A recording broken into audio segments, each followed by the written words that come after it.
Welcome to Money on Tap, your personal finance headquarters, where we bring out the professionals, experience, and some fun in what we call three-dimensional investing, utilizing insurance, brokerage, and fee-based planning. And we believe all investments have merit, all investments have relevance, and all investments have their time and place depending on you, your objectives, and your goals. My name is Seth Crustman, and I'm joined here once again with John Ryder and Ben Brayshaw. How are you guys today? Good morning, Seth. Doing great. Good morning, Seth. Excellent. Well, we're all planners and partners with Brayshaw Financial Group, and today we have a very special guest on our show. Phil Henry is one of our advisors that is going to be joining us. And welcome, Phil. Good morning, Seth. How are you? We're going to introduce Phil in a few minutes and talk more with him about his practice, and looking forward to that. Now, if you're listening to Money on Tap today, welcome. You joined us at a perfect moment, and we're glad to have you. And if you are looking to sit down with an advisor and start making some of the right steps towards your financial goals, we welcome the opportunity to do that with you. And you can reach us at 855-226-8551 or email us at info@yourmoneyontap.com. That's also where you can find us at our website, www.yourmoneyontap.com. Go there, have a listen to some of the podcasts that we've rolled out, some of the concepts that we've worked through in bits and pieces and pulled them together so you can kind of digest that and make it your own, and hopefully work with that towards whatever your financial goals might be. Now, on today's show, we're going to spend some time talking to those of you in our audience who have done a good job of planning for their retirement.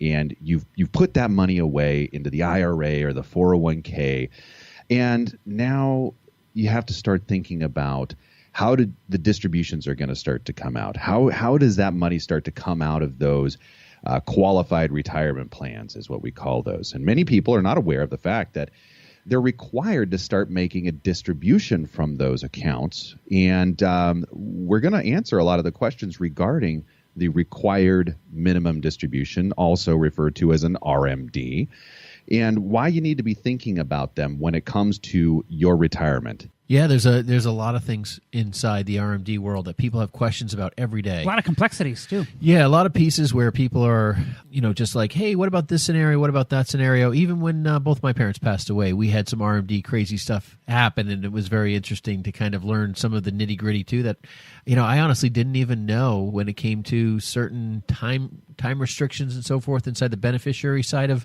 IRAs, what we're going to talk about later today. And it's complicated. Nothing's simple. We have an investment type that we have out here called a simple IRA. Is it simple? No, they call it simple, but there's many different types of investments we have. And really, if you think about it, all the different taxation, it's all really built around IRS code. And anyone that has done their tax return in the last 50 years knows that doing a tax return is not easy, it's not simple, it's extremely complex. So we're going to cover some of the rules regarding the distributions that you have to take out of your IRA at some point. I can't imagine that anybody in our government decided we're going to name something simple. What an oxymoron. It's like, no, not going to be that way. Sorry. It's like easy. Where's that IRA? Or where's that IRS button? I remember, Seth, around this is probably not this last presidential election, but I remember the one before, and the one before that. There's really was a lot more talk around a flat tax. And I remember politicians talking, I think it was Steve Forbes, talking about how we would be able to do in the coming years, if he was elected president, we would be able to do our income tax return on a form the size of a postcard, and that it would all be done. But I don't know about your tax return, and I don't know about... I do mine on a napkin. Yeah, multiple napkins. Yeah. Yeah. That's actually one of the classes I'm going to be teaching this year is tax returns on a napkin. Nice. But the fact is, tax returns have gotten more and more complicated, not more and more simple. I don't think it's going back to the simpler way. I don't think that's happening. I don't think that anything's getting simpler in our government. No. Anywhere. In any capacity. So, hey, we are glad to have Phil Henry with us this morning. We're going to talk with Phil. Yes, welcome. We're going to talk with Phil just a little bit about his practice, and we are just happy to have Phil. It's really nice to have Phil here because it's going to occupy more of the mic than John. Yes. Yes, it's going to be a lot better for all of us, I think. that What do is you good. think, Seth? Yeah, 2 thumbs up if you didn't see that.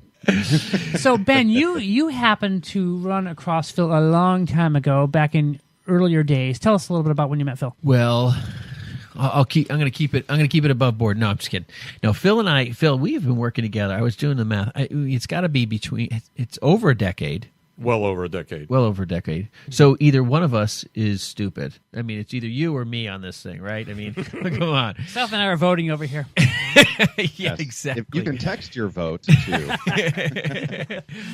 No, I have had the pleasure of working with Phil for a long time. I have a lot of respect. I really appreciate Phil. As you can imagine, I wouldn't be working with him if I didn't. And Phil, I'm going to ask you some questions. I know some of the answers here, but I'm going to kind of line them out here for you. Sure. So tell us a little bit about the start you had in this industry. And first of all, how long have you been in this business?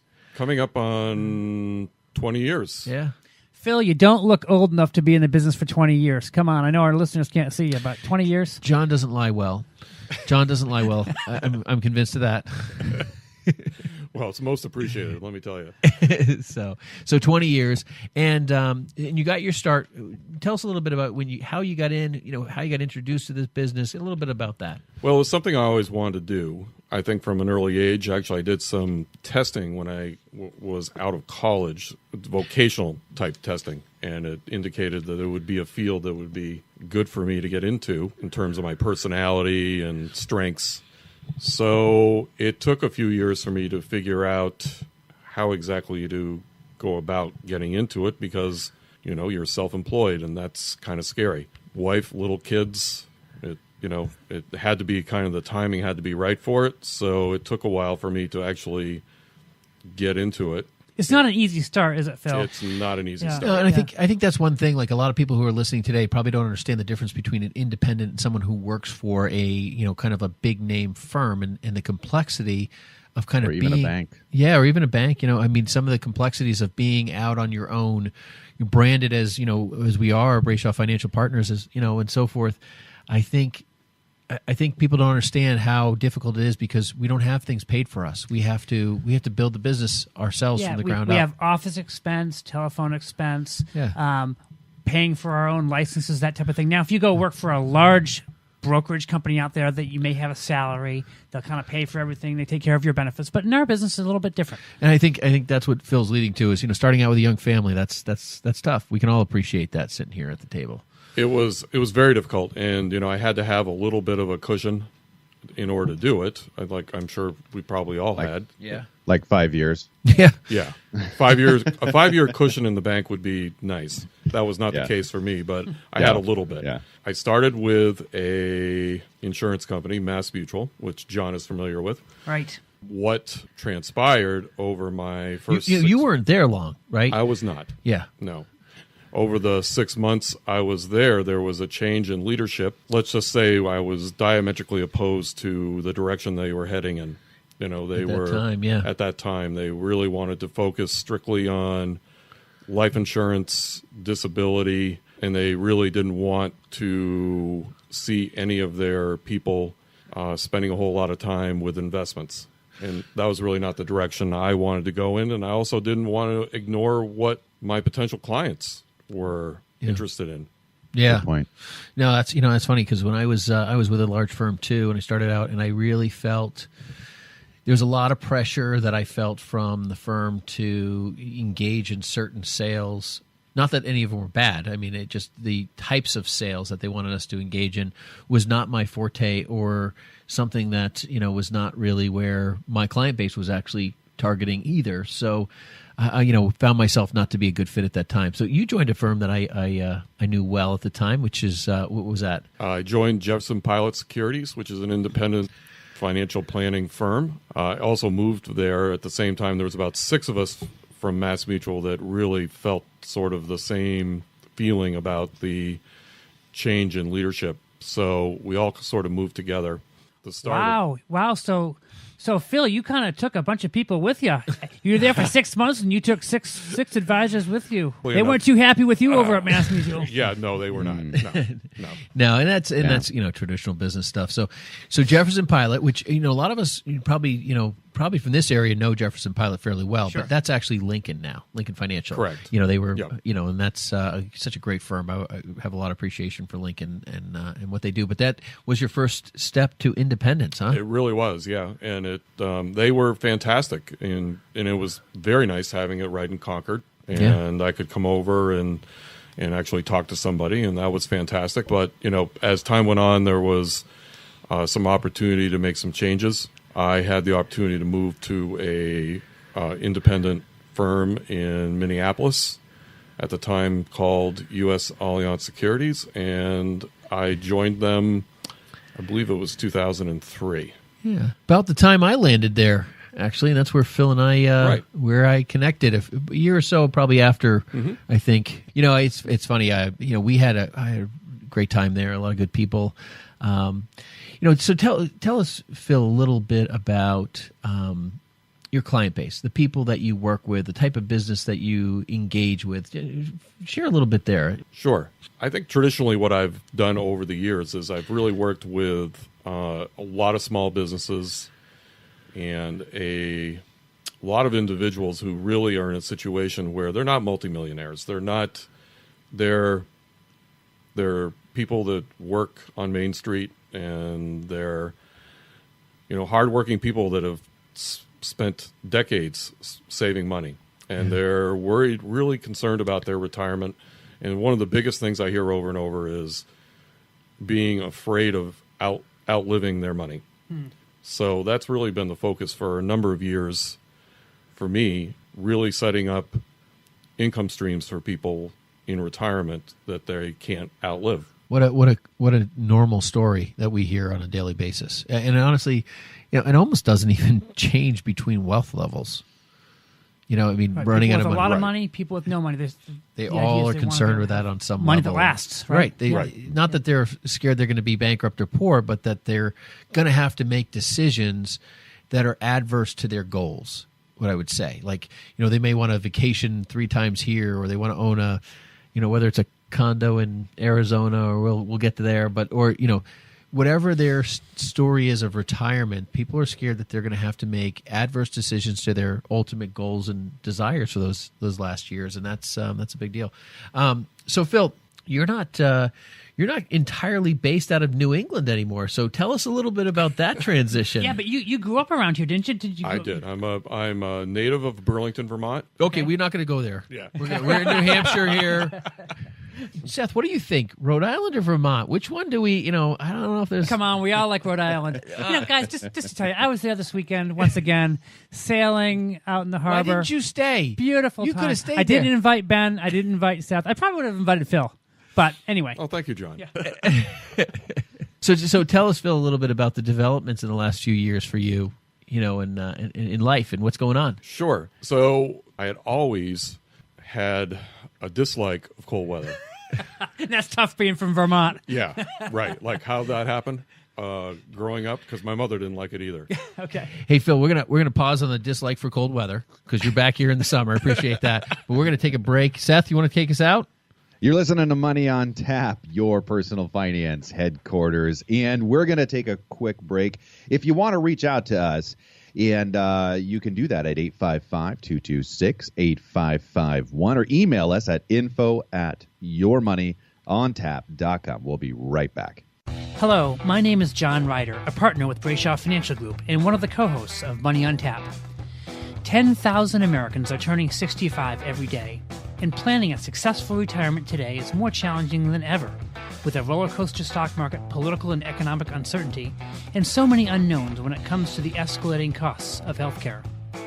Let us show you how we utilize the 3D method of investing, utilizing insurance, brokerage, and fee-based planning. Using our experience, let us help you plan for a successful retirement. Now is the right time to start getting help. Give us a call at Brayshaw Financial Group at 855-226-8551. Headquartered in Bedford, New Hampshire, we have offices across the country. We would love the opportunity to meet with you. There's absolutely no cost or obligation to meet with us, and we welcome you to our offices. Call 855-226-8551 today. Find out more about three-dimensional investing, utilizing insurance, brokerage, and fee-based planning with Ben Brayshaw, Seth Crossman, and John Ryder on their weekly radio program, Money on Tap. Securities and advisory services offered through SagePoint Financial Incorporated, member FINRA SIPC, and a registered investment advisor. All other services offered through Brayshaw Financial Group are independent of SagePoint Financial. Welcome back to Money on Tap, your personal finance headquarters, where we bring out the professionals experiencing some fun in what we call three-dimensional investing. Now, if you want to reach out to us, you can get a hold of us at 855-226-8551. That's 855-226-8551, or email us at info@yourmoneyontap.com. Now, I am wearing a special item again here, once again here. Now, this is a Money on Tap nice hat, Seth. Nice hat. Nice money hat. Thank Very you. nice. Thank you. Now, I have noticed that when I am wearing this hat, it's like the whole room becomes smarter. Like the intelligence just rises to the next level when I'm wearing my Money on Tap hat or shirt. Anything that helps you, Seth. Anything that's going to help you. And I need all the help I can get, especially being a West Coastie, right? Yes. So if you want your own Money on Tap gear, all you have to do is email us at info@yourmoneyontap.com, or you can reach us at 855-226-8551. And if you have a show idea or a concept, something that you want us to dive into and pull back the layers of and have some fun with, that's all it takes, folks. And we appreciate our listeners. If that's a podcast, if that's on the air, on radio today, you know what? We appreciate the support out there, and we love to pay you back with a little bit of, what is this called? Swag. Money on Tap Is that swag. right, John? That is Okay. correct. It's correct. Well done. All right. So we are here with Phil Henry, who actually runs our Arizona office, and we're going to get a little bit more into that. But Phil just mentioned that he doesn't like the cold weather. John, when are you going to dislike the cold weather? I love the cold weather, and I'm sticking around here, Ben, just so you know. So Phil, tell us. Love the cold weather. Love it. I'm feeling awfully cold right now. I need to run. Ben, when are you going to get sick of the cold weather? That's what I want to know. Sooner than I think.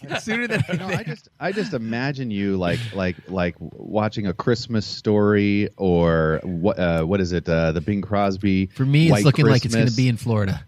Like it's all the time going on, just reminding yourselves how wonderful it is to be in this part of the country where, it's fall, it snows during Christmas, and all the, everybody sings songs around the fire and chestnuts and that kind of stuff. Am I right? Yeah, not with John. Nope. No chestnuts by the fire with John.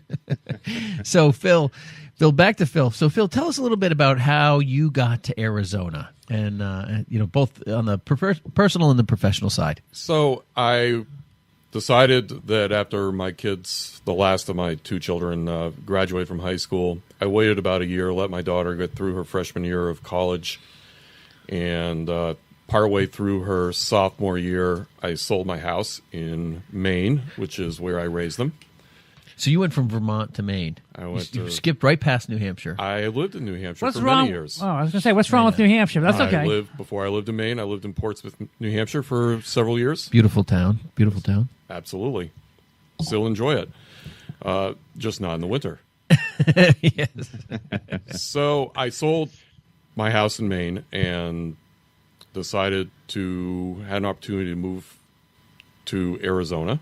And your son's down there too, right? He is. Yep. So it's kind of a dual piece. Yes, he is. He is with me. Actually, my daughter joined me first, and she left school after her sophomore year, partway through her sophomore year, and decided she wanted something different.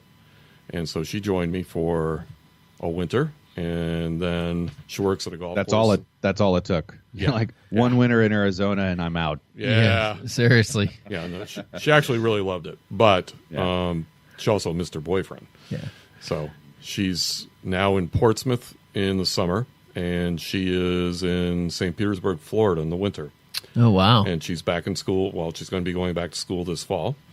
Oh, nice. But my son decided to join me last winter, which has been great. And he's found a position with a company in sales that he absolutely loves. So a little bit of migration going on here, There Phil. is migration. That's good. It's it's really Congratulations. beautiful out there. So what do you like about Arizona? Probably a lot of things, huh? Well, the landscape couldn't be any more different than New England, as I know. as it's we all crazy. know. Yeah.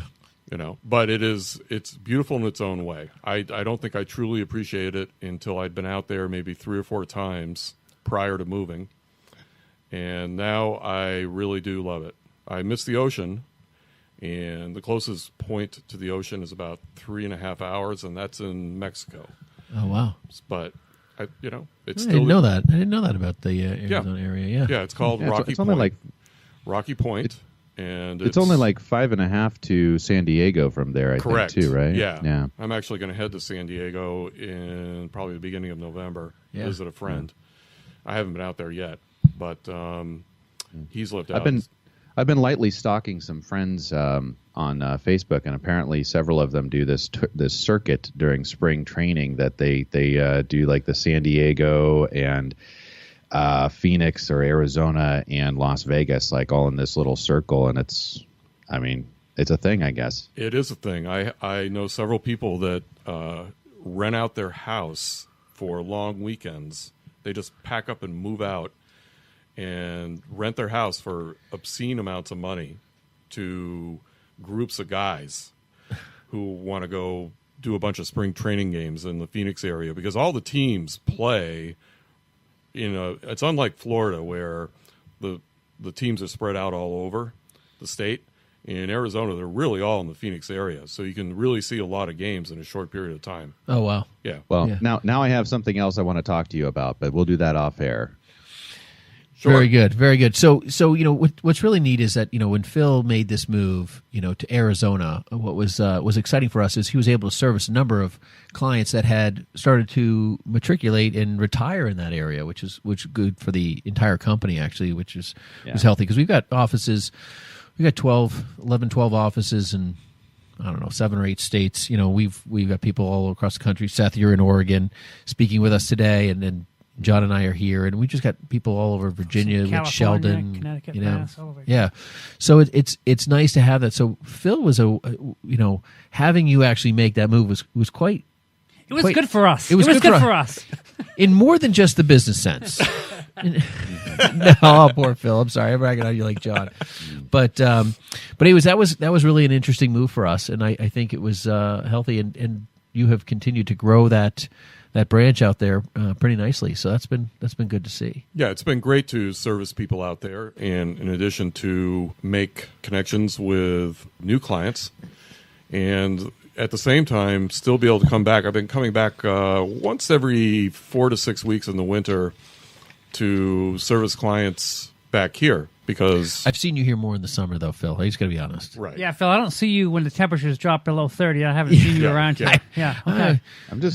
Frankly, I'm wondering if you don't just offer like the either or. It's like to your clients, you're like, well, I can come see you there, or you could come to Arizona. I'll offer you the seasonal package. Yeah, right. Yeah, Actually had one do that last winter. They came out to see me as opposed to me go That's out funny. there. that's great. Back It's here. a little signing bonus there with Phil. Yeah. So I kind of like the coming back. When I get on the plane to come back to New England, I love the idea of coming back, seeing clients, seeing friends, seeing John, seeing Ben, and then I get off the plane and I realize it's cold. Time to get back on the plane. And I'm fine. Actually, I'm fine with it. But by the end of the week, by the time I'm ready to get back on the plane to go to Phoenix, I'm very happy to be going back to warm weather where I can put my shorts on again and my flip-flops. Yeah. That is the opposite. That's the culture that you have in your office there. Am I misunderstanding that? It's a shorts and flip-flops kind of an office affair for you there. Well, I wouldn't. It's funny. I hardly have ever seen Phil dressed down out of a suit, which is funny. So I haven't seen him live and in person in Arizona myself. So I'll have to go down and check and see how the office attire has changed. Do a little What's going on drop there? in. It's interesting. I hadn't thought about that, Seth. Good point. Great Financial Group dress code out there. Yes. Yeah. I'm sure there's a lot more polos worn out there than ties. But, Well, I think after a certain temperature, that's kind of the norm. I think in the winter you see, when it's 60 degrees out in January, people do dress up more. That's no question. But once the temperatures start rising, people seem to, shed the suits. Nothing like a tie and suit on with 105 degrees outside, right? Oh, there's not. Yeah, it doesn't get any better than that. Yeah. It's a dry heat, though. It's a dry heat, they always say out there. Dry. Yeah. Yeah, I know. Yeah. Well, Phil, thanks for joining us today. I appreciate the little bit of update. We have to get some more of the people here with BFG and get them on the air with us. It'll be fun. Absolutely. So we're going to dive right in, John. RMDs. I took up a lot of time with Phil. So Well, it's really great having Phil with us, and Phil, kick in here wherever you want. You know what? Today, the name of the show is entitled "It's Time to Pay the Piper." Now, if you're really from Boston area, you go, "It's time to pay the piper." well, if you're from Rhode Island, it's called mob Yeah, incentive. Yeah, in Rhode Island, it's time to pay the piper, man.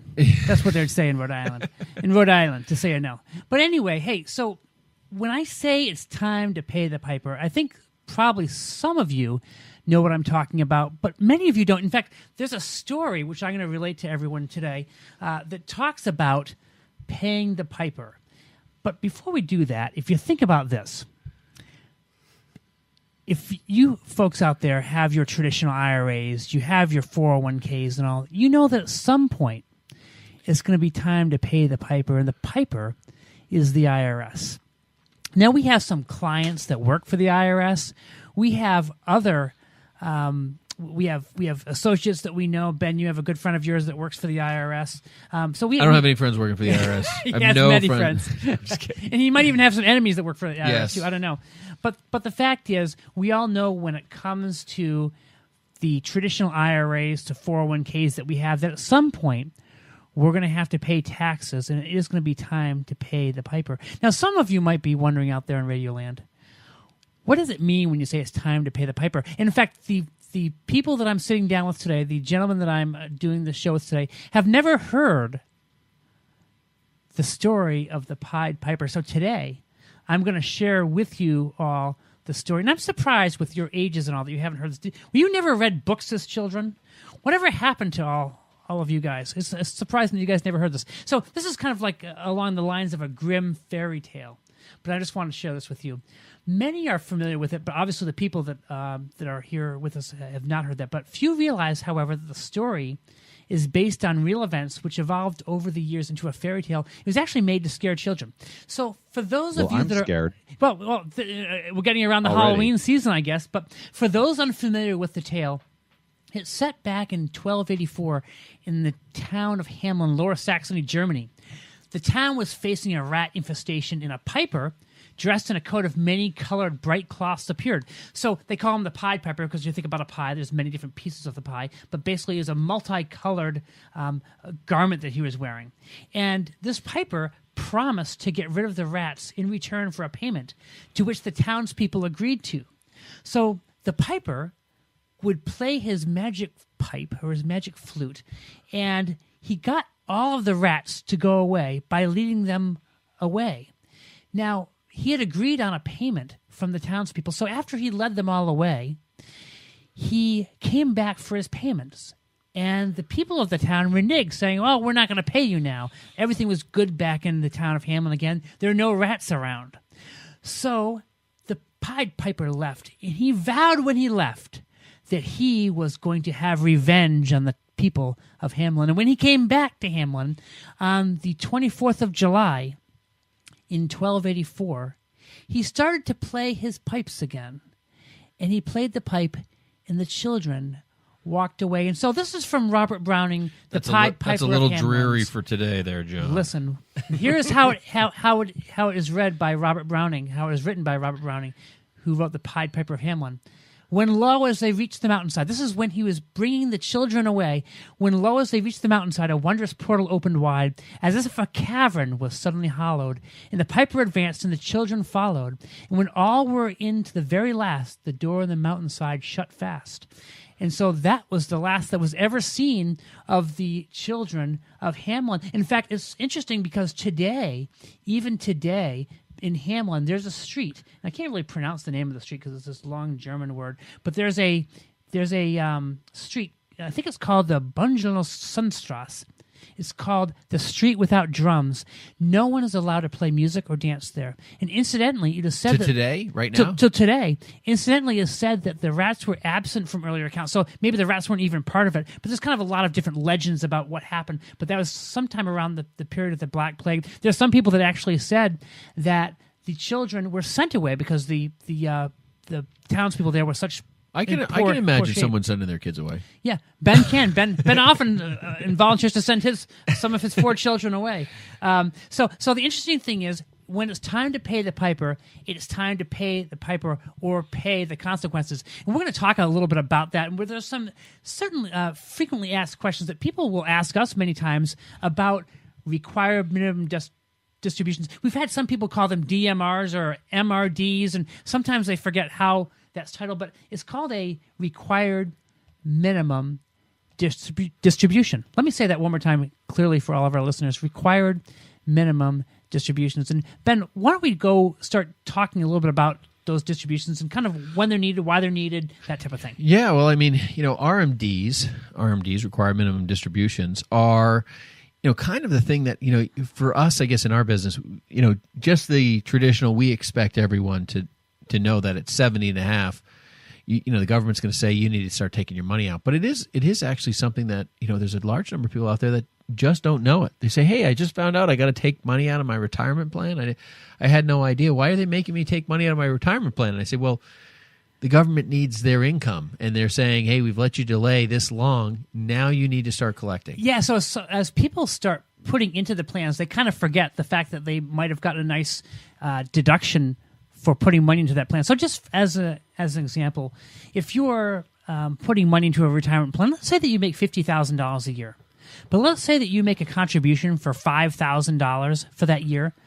The IRS will look at it as if you're only making $45,000 and will give you basically a deduction on that $5,000 that you put in. So you've paid no taxes on it. Over the years, if you continue to do that year in and year out, you build up kind of a big tax bill with the IRS for someday when you pull those dollars out. Well, and that's a big deal. I mean, this is probably, if you don't do your RMDs, this is one of the most onerous taxes our government has, penalty issues that's out there. I mean, if you don't take your RMD on time, it's a 50% penalty.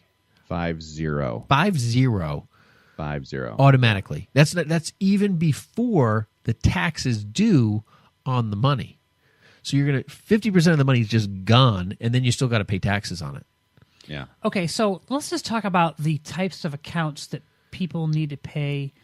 RMDs on. I mean, let's take it's a lot. Let's just bounce back to that because even if you're in like a 15% tax bracket, right? Because it's going to be your top tax bracket because it's the last money that comes in essentially, right? So, you're talking minimum 65%, 2/3 of your money basically gone if you forget to take out this money. Okay, so not that we're here to scare everyone like the fairy tale here. However, I will say that there's some accounts that you don't necessarily need to take RMDs on. For instance, Ben, if I came in to the office and opened up an account with you, I just open up an individual account, and you maybe sets me up for some stocks, some bonds, that type of thing.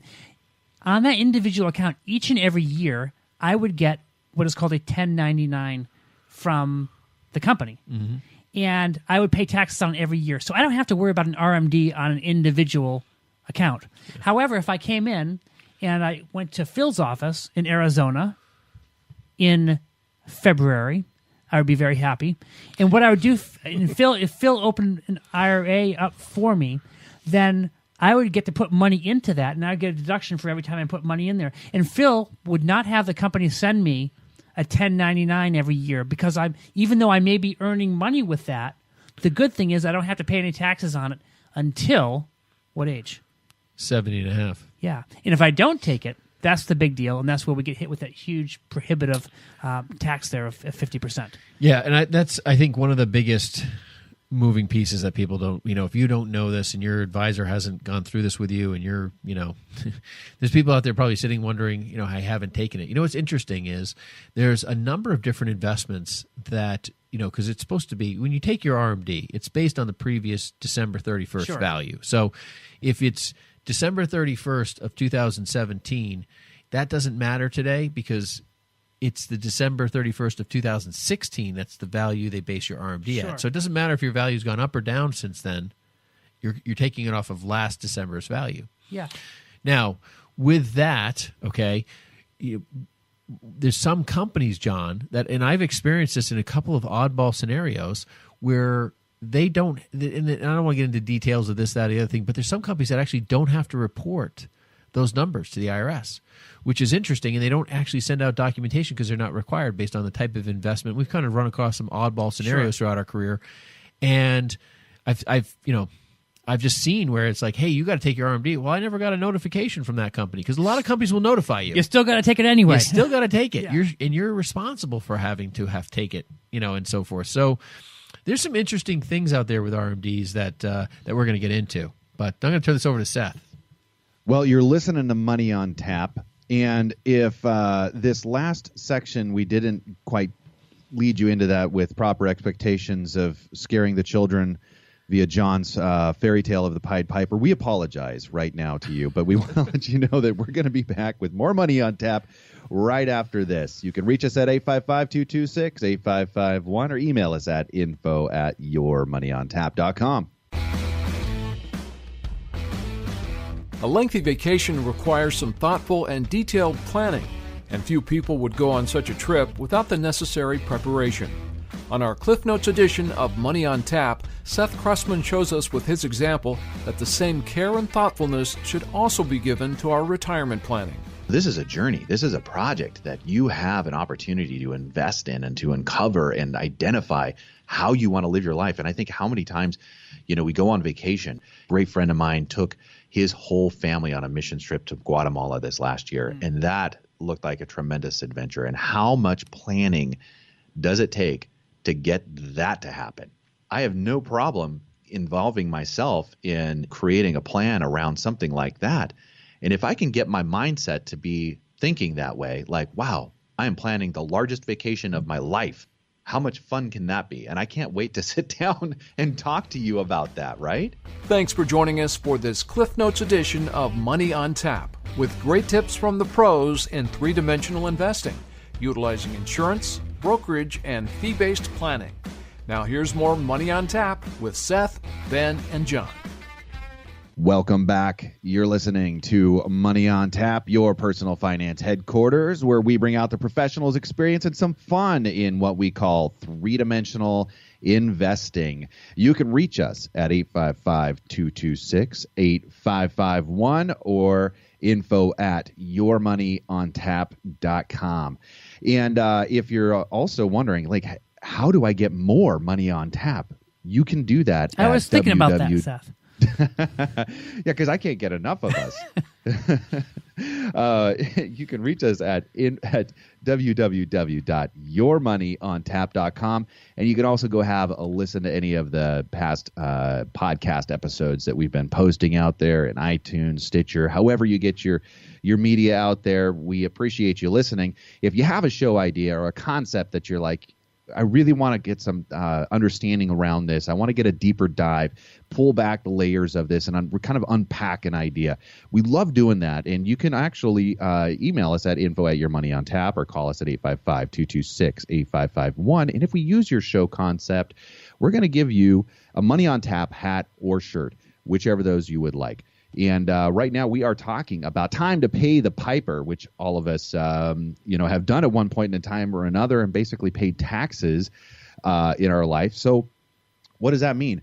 We're talking about RMDs and what these mean in our qualified accounts. And those can be 403Bs, those could be 401Ks, IRAs, simples, you name it. They're called qualified accounts. And at some point in time, all of that tax-free reinvestment or growth that we've hopefully achieved in those accounts is going to start to come out. And Uncle Sam's going to say, hey, thank you very much. We're going to go ahead and take our piece of that now. And that's what we're talking about is these RMDs coming out. And what are some of the things around an RMD that you need to know and just be aware of? Because it's not necessarily bad. We're not meaning to scare anybody here with this idea, but it is something that anybody needs to just be aware of. Like, for instance, we just mentioned the 70.5 that regardless of what the time frame is that you've been putting that money away into those qualified accounts, 70.5 is the mark where you need to be aware that there's going to be a required minimum distribution off of that account.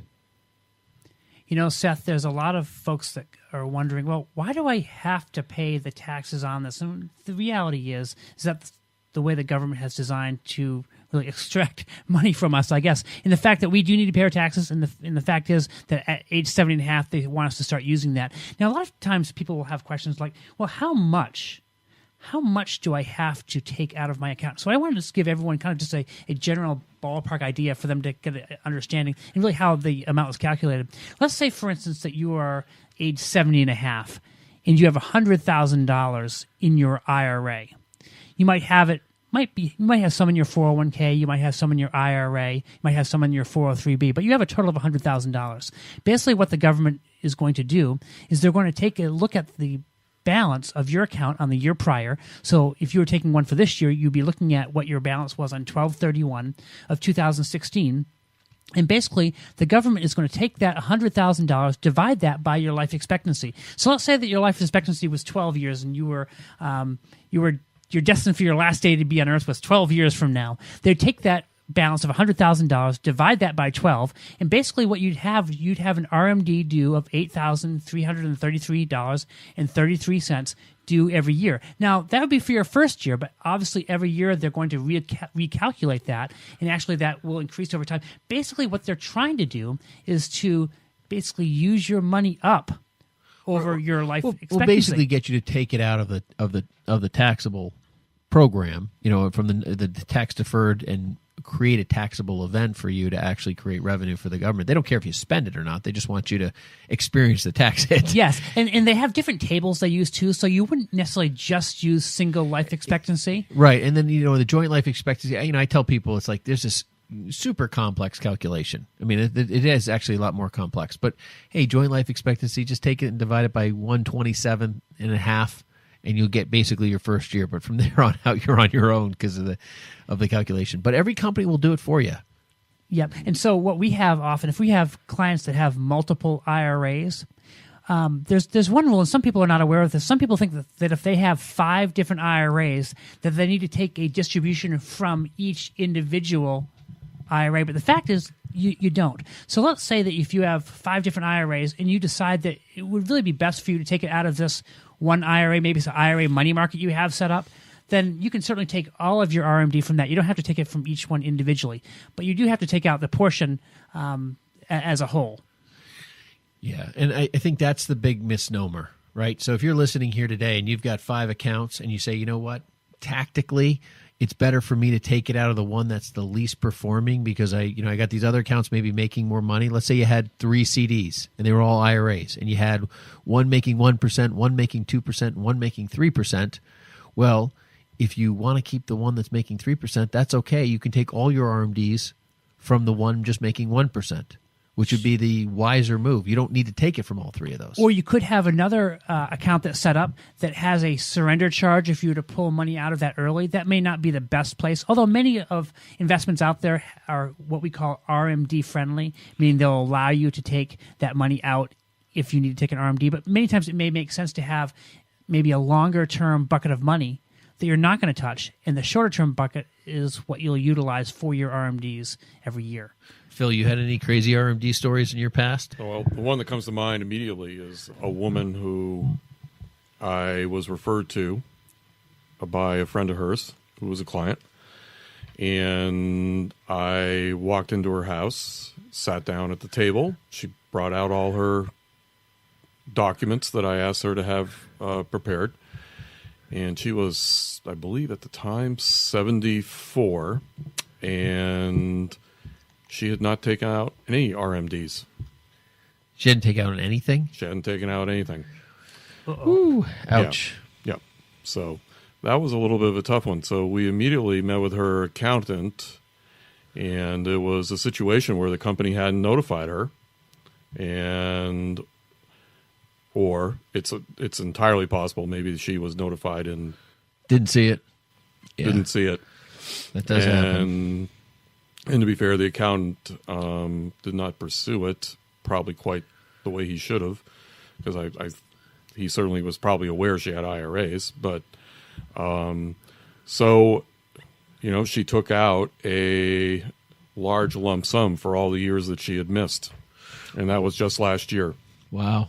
So how did that 50% tax work out on that? Was there any kind of an amending process for the back years where basically the 50% of the RMD would be taxed? Well, what the accountant did is he took the stand of just making sure she took out what she was originally required to have taken out over those 4 years.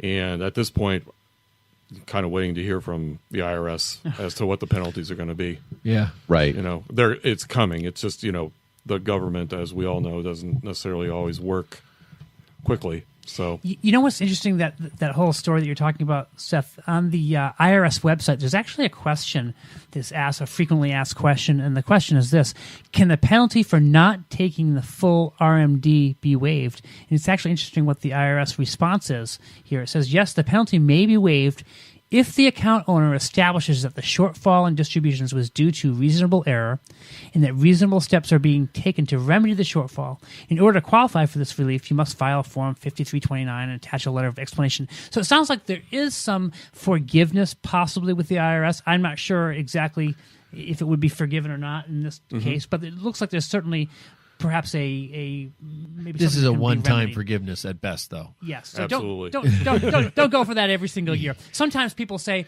"Well, forgiveness is easier to ask than permission." Not usually the case with the IRS. Yeah, no, and I actually have had clients that have called, and they're not even clients sometimes, but they're like, "Hey, I didn't take my RMD. I know I was supposed to," and XYZ, and we try to really be on top of people to exercise the documents they get.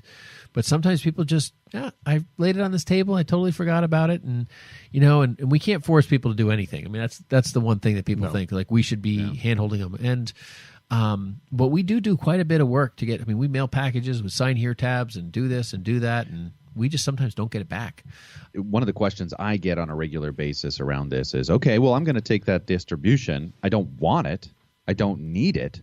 Can I just put that over into my other IRA, or can I put that into my other qualified account? And the simple answer is no. Yeah. there's no taking it out. We can reinvest it into a traditional non-qualified account, but not a traditional IRA or a Roth. Yeah. So you can do some conversion stuff. There's some things out there you can do. What's really interesting? A lot of questions that I get, is people who are 70 and a half who are still working. Mm-hmm. I mean, that's happening more and more, and it is happening more and more. And what's interesting is there is an exclusion for RMDs. It's pretty interesting, and that has to do with 401ks, profit sharing, 403bs, and some other defined contribution plans in which, if you're still working, you don't need to take the RMDs from those plans in which you are still working for. But you would still have to take your RMDs from the IRAs or other plans that you are not.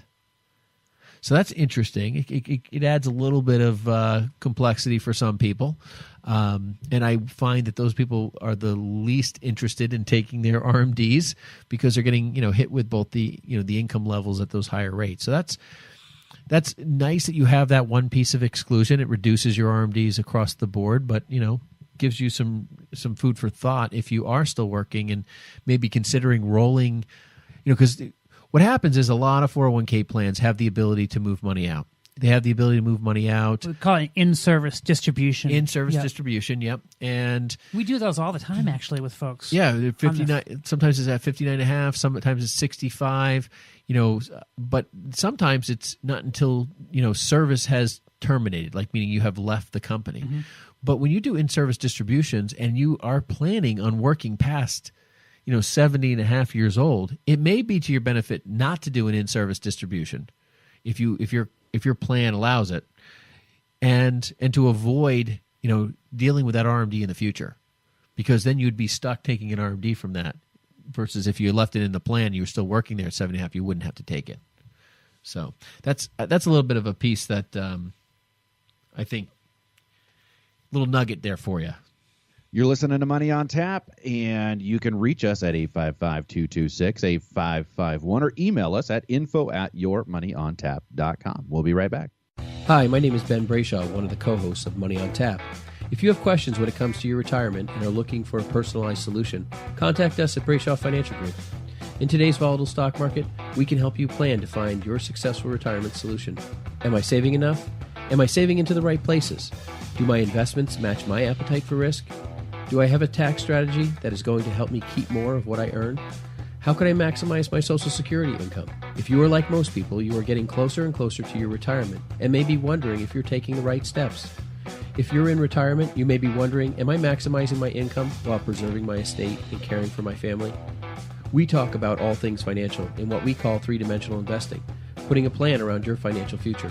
If you feel that now is the time to start getting the answers to some of these questions for your own situation, give us a call at Brayshaw Financial Group at 855-226-8551. Headquartered in Bedford, New Hampshire, we have offices throughout New England and across the country. We would love the opportunity to show you how we can help. There's absolutely no cost or obligation just to meet with us, and we welcome you to our office. Call us at 855-226-8551. Find out more about three-dimensional investing, utilizing insurance, brokerage, and fee-based planning with Ben Brayshaw, Seth Krussman, and John Ryder on their weekly radio program, Money on Tap. Securities and advisory services offered through SagePoint Financial Incorporated, member FINRA SIPC, and a registered investment advisor. All other services offered through Brayshaw Financial Group are independent of SagePoint Financial. Welcome back. You're listening to Money on Tap, your personal finance headquarters. You can reach us at 855-226-8551. That's 855-226-8551. Or email us at info@yourmoneyontap.com. You can also find us at www.yourmoneyontap.com and have a listen to any of these podcasts or any of these shows that we've rolled out. We love to post them there for you to have a listen to.